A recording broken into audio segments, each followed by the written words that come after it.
Assalamualaikum warahmatullahi wabarakatuh. Bertemu lagi dalam channel Abdul Hadi Mustafa. Pada video kali ini saya akan berbagi tips dan trik mengerjakan soal tes sinonim dan antonim. Bagi kawan-kawan yang berniat untuk mengikuti tes CPNS atau mengikuti tes seleksi penerimaan sekolah kedinasan, maka kawan-kawan semua akan dihadapkan dengan tes sinonim dan antonim ini. Lalu bagaimanakah tips dan trik mengerjakan soal-soalnya? Tonton video ini sampai selesai. Jangan lupa like, share, komen, dan subscribe. Serta nyalakan tombol lonceng notifikasinya agar kawan-kawan semua tidak ketinggalan video-video selanjutnya. Sebelum kita membahas tips dan trik mengerjakan soal-soalnya, kita perlu tahu pengertian dan tujuan soal-soal tersebut diberikan.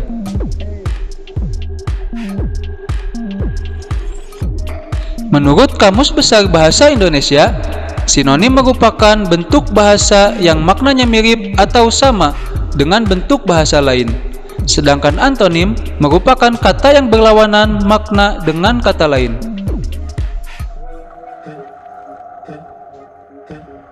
Tujuan dilakukannya tes sinonim atau antonim yaitu untuk mengukur tingkat kewaspadaan dan kecermatan terhadap suatu indikasi yang sama atau mirip, mengukur wawasan dan pengetahuan Anda tentang kata-kata yang hampir sama. Tugas Anda dalam mengerjakan tes tersebut adalah mencari kata yang maknanya sama atau mirip dengan kata yang tersedia dalam soal sinonim, dan mencari kata yang maknanya berlawanan dengan kata yang tersedia dalam soal antonim. Kunci untuk mengerjakan soal sinonim dan antonim ini yaitu kawan-kawan semua harus mengetahui makna dari soal yang diberikan. Baik itu makna dari kata yang terdapat dalam pertanyaan atau makna dari kata-kata yang terdapat pada opsi-opsi jawaban. Selain dari itu, ada tips dan trik untuk mempermudah kawan-kawan mengerjakan soal-soalnya. Yang pertama, banyak membaca dan mencari makna dari kosakata baru yang ditemukan. Perbanyaklah membaca artikel, makalah, jurnal, berita, dan lain sebagainya. Kemudian, ketika kawan-kawan semua menemukan kata baru yang belum kalian ketahui maknanya, maka kawan-kawan semua cari makna dari kata tersebut.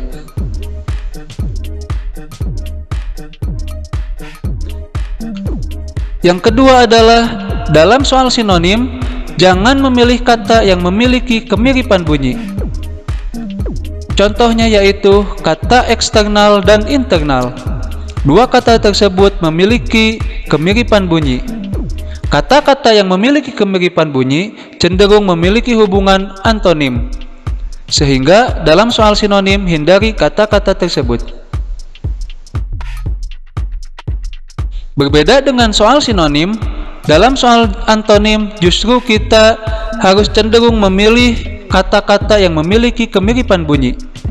Seperti yang tadi saya jelaskan, bahwa kata-kata yang memiliki kemiripan bunyi cenderung memiliki hubungan antonim atau berlawanan. Yang keempat yaitu memahami kata dari imbuhan prefiks atau imbuhan awal dan imbuhan sufiks atau imbuhan akhir. Tips dan trik yang terakhir yaitu dengan banyak berlatih mengerjakan soal-soal sinonim dan antonim, karena kita tidak bisa memprediksi kata apa saja yang akan muncul dalam tes. Sehingga untuk menambah wawasan kita, banyak berlatih mengerjakan soal-soal sinonim dan antonim.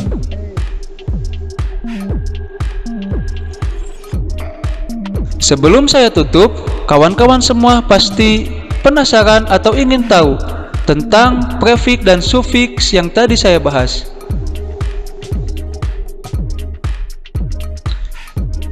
Prefiks atau imbuhan awal merupakan imbuhan yang terletak di awal kata.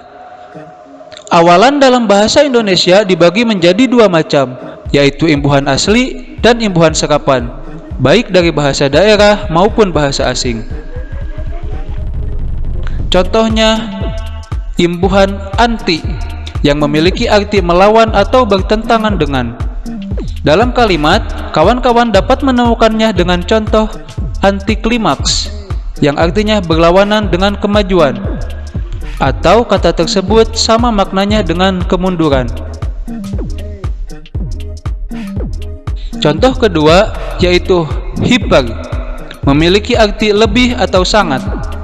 Dalam kalimat, kawan-kawan semua dapat menemukannya dengan contoh hipersensitif, atau artinya terlalu halus atau sangat sensitif. Yang ketiga yaitu ko, memiliki arti bersama-sama atau mendampingi. Dalam kalimat, kawan-kawan dapat menemukannya dengan contoh kopilot, yang artinya mendampingi pilot. Dengan mengetahui prefiks ini, kawan-kawan semua dapat lebih mudah mengetahui makna dari kata yang kawan-kawan semua temukan.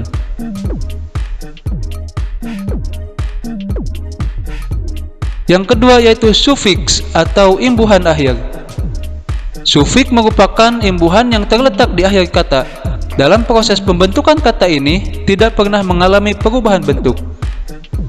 Contohnya yaitu isme. Isme ini memiliki berbagai macam arti, yaitu kepercayaan, agama, doktrin, teori yang dikembangkan, gerakan politis maupun gerakan artistik. Sebagai contoh, imbuhan tersebut dapat kawan-kawan temukan dalam kata Buddhisme, feminisme, nasionalisme, dan Marxisme. Contoh selanjutnya yaitu logi. Imbuhan ini memiliki beberapa arti juga, yaitu ilmu atau pengetahuan dan kumpulan tulisan. Imbuhan tersebut diantaranya dapat kawan-kawan temukan dalam kata sosiologi dan ekologi serta lain sebagainya. Dengan mengetahui makna-makna dari imbuhan ini, kawan-kawan dapat lebih mudah mengetahui arti dari kata yang kawan temukan dalam soal sinonim ataupun soal antonim. Nah, bagaimana kawan-kawan semua? Apakah video ini membantu kawan-kawan semua? Saya harap video tips dan trik ini dapat membantu kawan-kawan semua untuk mempersiapkan tes yang akan kawan-kawan semua hadapi. Terima kasih, jangan lupa like, share, komen, dan subscribe, karena subscribe itu gratis. Assalamualaikum warahmatullahi wabarakatuh.